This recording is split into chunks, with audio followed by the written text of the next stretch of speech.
Bonjour, bienvenue dans la série sur la physique des particules. Alors on avait commencé à étudier les rapports entre l'intégrale du graphe, les diagrammes divergents régularisés ou le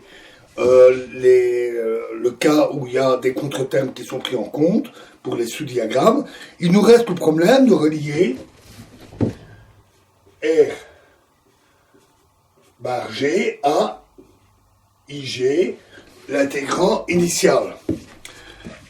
La différence entre R bar G et IG vient des contre-termes qui sont associés à la partie renormalisée gamma de G.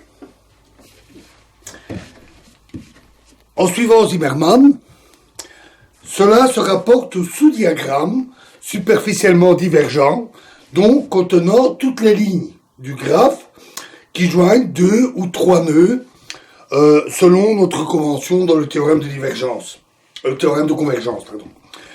La contribution du contre-terme associé à gamma est moins T gamma R bar gamma. Et quand il est inséré dans le diagramme grand G, à la place de gamma, cela donne IG slash gamma fois moins TG, moins T gamma, pardon, R gamma bar. Où T gamma R bar gamma est le diagramme, le développement de Taylor de l'intégrand modifié R bar gamma en les moments externes indépendants de gamma, jusqu'à l'ordre oméga gamma inclus. Ce développement de Taylor n'est pas aussi bien défini que dans le cas du diagramme G lui-même, puisque la distinction entre moments internes et externes indépendants nécessite plus de précaution. On admettra ici qu'une définition de ces variables externes est toujours possible. Il peut y avoir des complications et ces complications sont traitées dans la littérature si cela vous intéresse.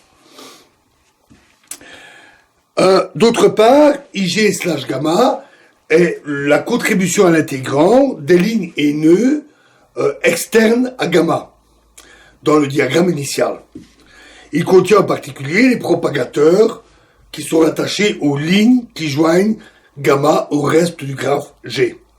Donc par exemple, on a un graphe quelconque, on va présenter comme ça, avec deux lignes, donc un sous-diagramme qu'on va appeler gamma, et ceci est IG gamma. I inclut les lignes ici. Et on lui ajoute le diagramme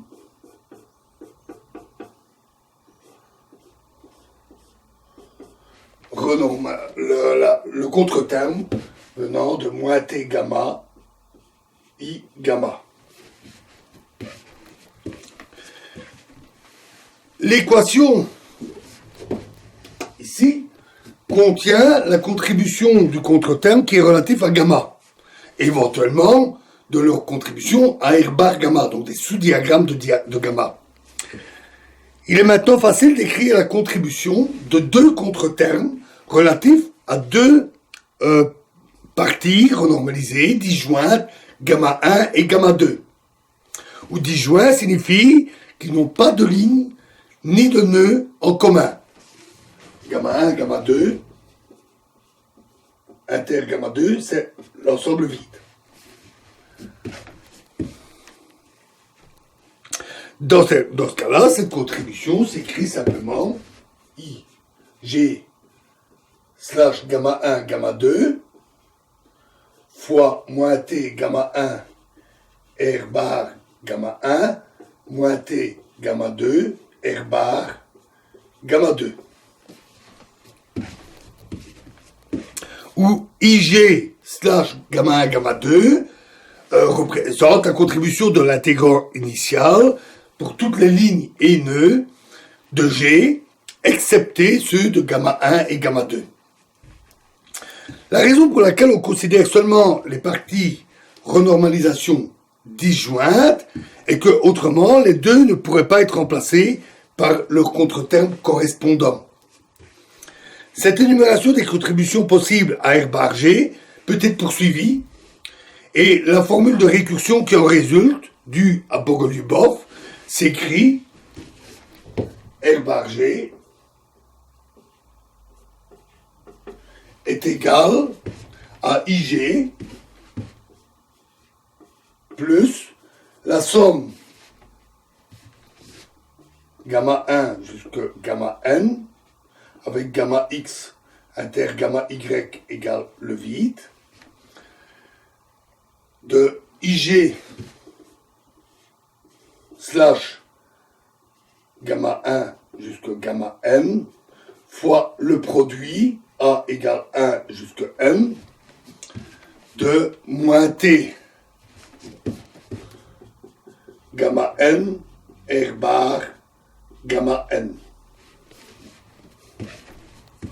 Le premier terme à droite, c'est l'intégrant initial, et la somme parcourt toutes les familles de parties de renormalisées disjointes. Cette équation, après itération, donne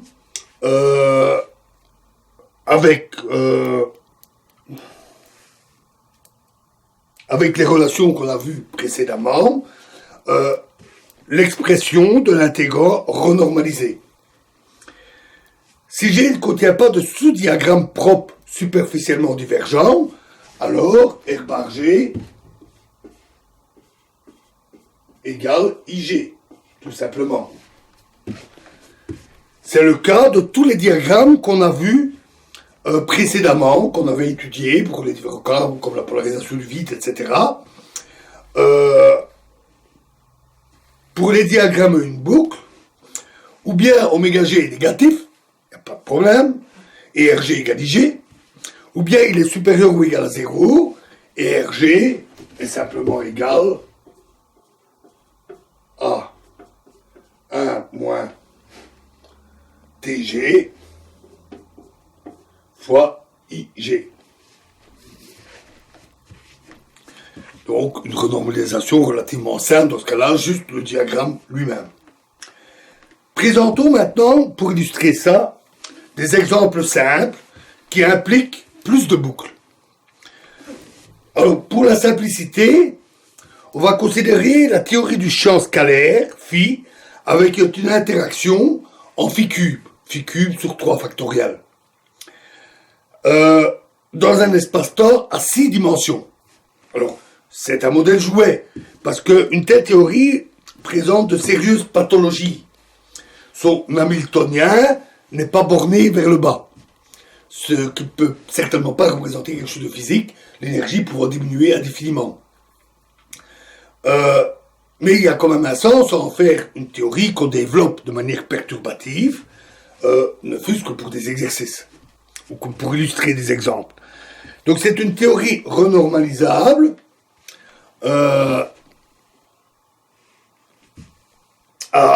renormalisable à 6 dimensions, et le comptage des puissances devient oméga G est égal à 6L moins 2I est égal à L moins est égal à 6 moins 2E, pardon.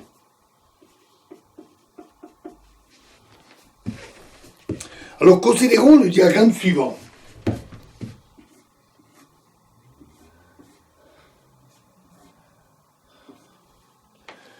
Ce diagramme G contient un sous-diagramme ici gamma, et G slash gamma, c'est où on a enlevé toute la partie concentrée en un seul nœud. Toute la partie de gamma concentrée en un seul nœud. Le sous-diagramme gamma est la seule partie qui doit être renormalisée. Et on a R bar G égale à IG plus IG gamma moins T gamma, R bar gamma,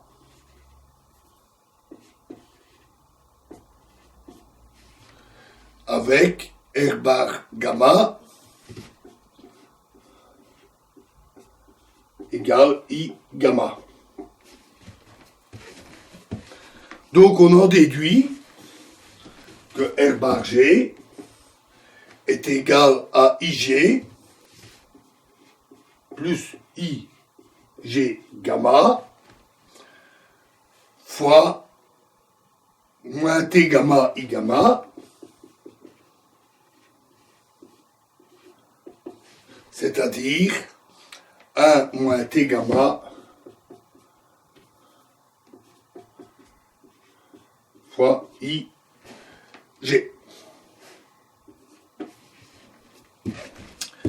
Et avec un léger abus de notation, on a que RG est égal à 1 moins TG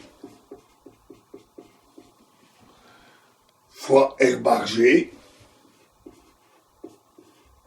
égale 1 moins TG fois 1 moins T gamma IG.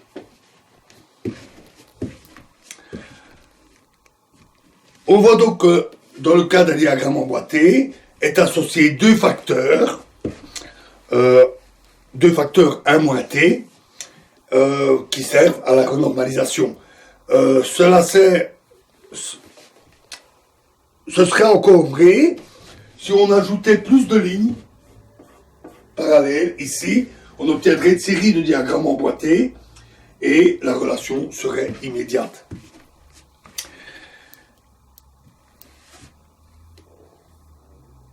Donc, et alors, c'est un bon exercice de partir avec la théorie amphicube et de vérifier que l'intégrand renormalisé conduit bien à une intégrale finie. Voilà, alors dans la prochaine vidéo, nous verrons un autre exemple très illustratif et nous passerons à ce qu'on appelle la solution explicite de Zimmermann. Je vous remercie.